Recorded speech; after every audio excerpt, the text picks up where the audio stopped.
जो हमारे नए प्राइम मिनिस्टर आए हैं शहबाज शरीफ साहब, उन्होंने Indian prime minister Narendra Modi ji को लेटर भी लिखा है और कहा है कि जी आइए बैठते हैं, बात करते हैं और जितने भी प्रॉब्लम्स है उसको सॉल्व किया जाए। दोस्तों, एक बड़ी इंपॉर्टेंट डेवलपमेंट हुई है और वो ये है कि पाकिस्तान के जो नए प्राइम मिनिस्टर हैं शहबाज शरीफ साहब, उन्होंने एक लेटर लिखा है और उस लेटर का बड़ा चर्चा हो रहा है कि जो प्राइम मिनिस्टर मोदी, भारत के प्राइम मिनिस्टर मोदी को लेटर लिखा है कि हम जम्मू एंड कश्मीर के जो समेत तमाम जो जम्मू एंड कश्मीर डिस्प्यूट के समेत तमाम डिस्प्यूट्स जो हैं, इश्यूज जो हैं, वो पाकिस्तान और इंडिया को सॉल्व करने चाहिए। जो हमारे नए प्राइम मिनिस्टर आए हैं शहबाज शरीफ साहब, उन्होंने Indian prime minister Narendra Modi ji को लेटर भी लिखा है और कहा है कि जी आइए बैठते हैं, बात करते हैं और जितने भी प्रॉब्लम्स है उसको सॉल्व किया जाए। सर, कैसे देख रहे हैं आप पाकिस्तान में जो चेंजेस आए हैं, क्या इंडिया में उससे कोई फर्क पड़ता है? आप लोग क्या समझते हैं कि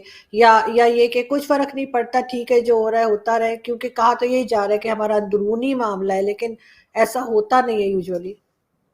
नहीं, आप बिल्कुल ठीक कह रहे हैं आरजू। नहीं, जो देखिए एट वन लेवल तो हम ये मानते हैं जो अंदरूनी मामला है, क्योंकि इसमें हमें कोई दखल अंदाजी का वो नहीं है, ना हम करना चाहते हैं। जो आपके यहाँ पर हो रहा है आपकी इंटरनल पॉलिटिक्स है और हर देश में ऐसी कुछ चीज़ें होती रहती हैं, तो आपको अपने आप ही इसको संभालना है, आपने अपने आप ही उसको निपटाना है।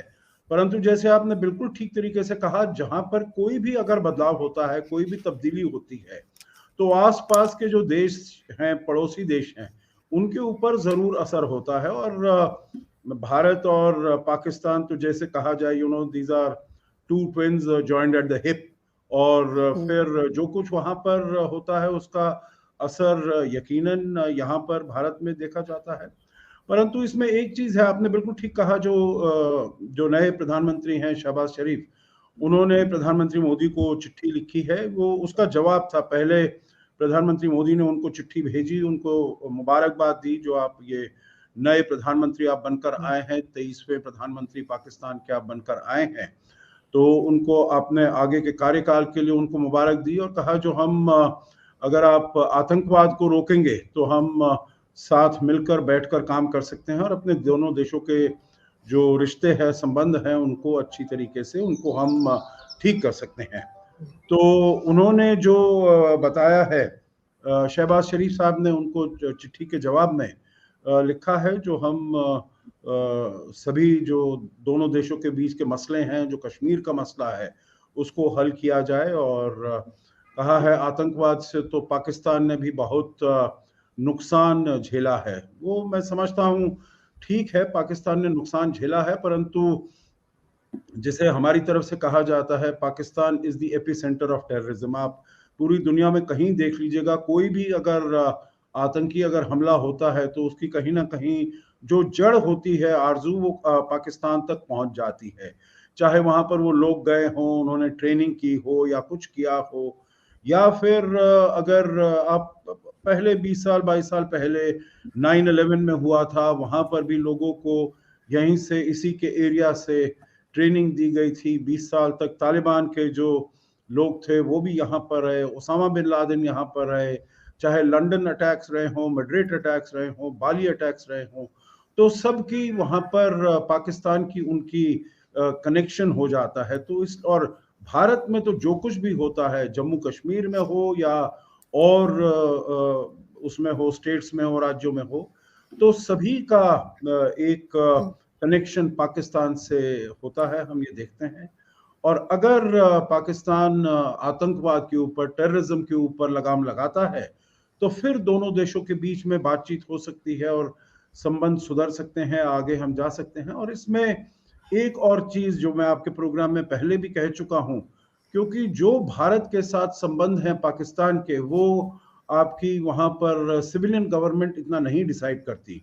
और भी ऐसे मुद्दे हैं, मसले हैं, जिसके ऊपर सिविलियन गवर्नमेंट का ज्यादा रोल नहीं होता है, वहां पर आर्मी का रोल बहुत ज्यादा बढ़ चढ़कर होता है।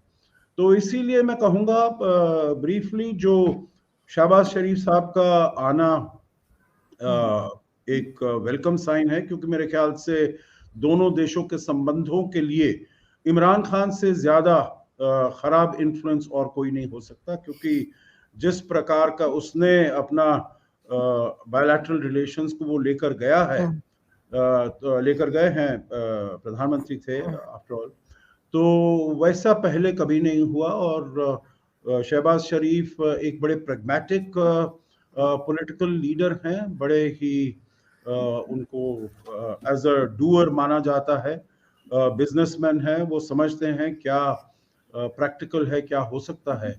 तो मैं ये उम्मीद करूंगा जो कुछ ना कुछ इसको जो संबंधों को है थोड़ा नॉर्मलाइज करने की तरफ हम कुछ कदम उठाएंगे। और हमने देखा है जो आर्मी ने भी थोड़ा बहुत इसके बारे में पॉजिटिव संदेश दिया है, चाहे वो टैक्टिकल हो या किस प्रकार का हो।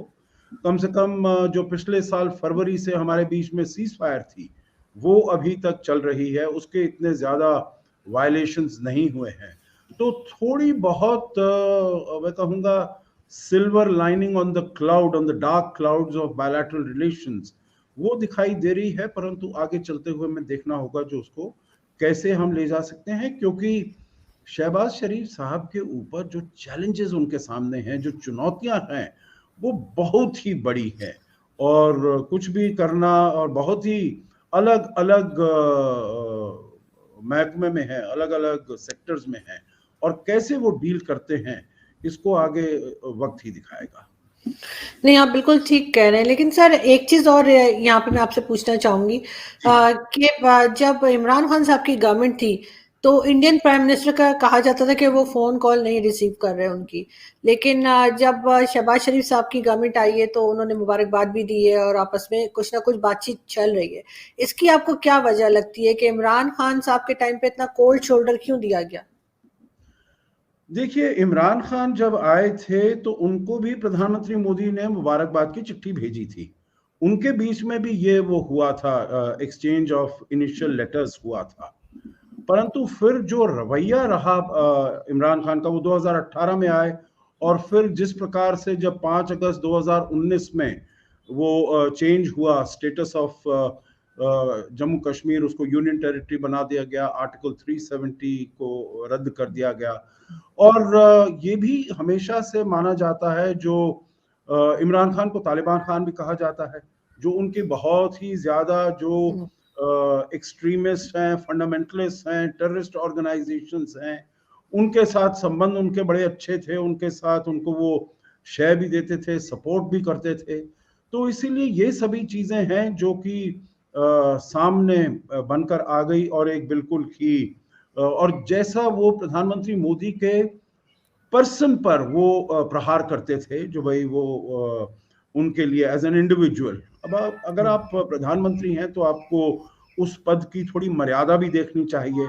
और फिर वो डोमेस्टिक पॉलिटिक्स में आरएसएस के बारे में और हिंदू राष्ट्रवाद वगैरह, तो वो जो कहना था, आई थिंक उस सब से जो कोई भी अंडरस्टैंडिंग डेवलप नहीं हो पाया।